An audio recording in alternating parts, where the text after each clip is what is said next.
بسم اللہ الرحمن الرحیم۔ حضرت ہارون علیہ السلام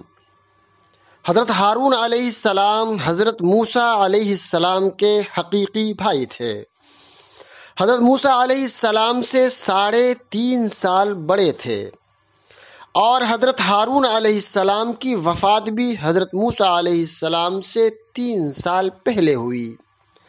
آپ کی تاریخ حضرت موسیٰ علیہ السلام کے ساتھ جڑی ہوئی ہے۔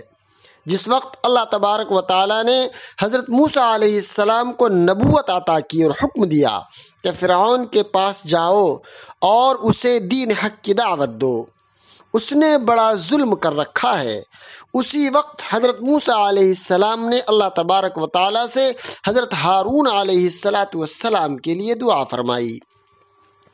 اللہ تبارک و تعالیٰ نے حضرت موسیٰ علیہ السلام کی دعا کو قبول فرمایا اور حضرت ہارون علیہ السلام کو بھی نبوت عطا فرمائی۔ دونوں نے مل کر فرعون کو دین کی دعوت دی اور بنی اسرائیل کو فرعون کے ظلم و ستم سے نجات دلائی۔ جب حضرت موسیٰ علیہ السلام اپنے بھائی حضرت ہارون علیہ السلام کو اپنا خلیفہ بنا کر کوہ طور پر اللہ تبارک و تعالیٰ سے بات چیت کے لیے تشریف لے گئے تو بنی اسرائیل نے سامری جادوگر کے بہکاوے میں آ کر بچھڑے کی پوجا پاٹ شروع کر دی۔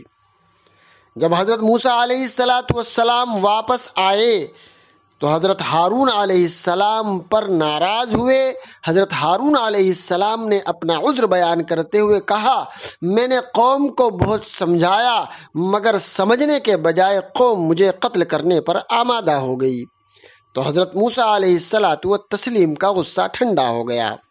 حضرت ہارون علیہ السلام شروع سے ہی حضرت موسیٰ علیہ السلام کے ساتھ مل کر بنی اسرائیل کو سیدھے راستے پر لانے کی کوشش کرتے رہے۔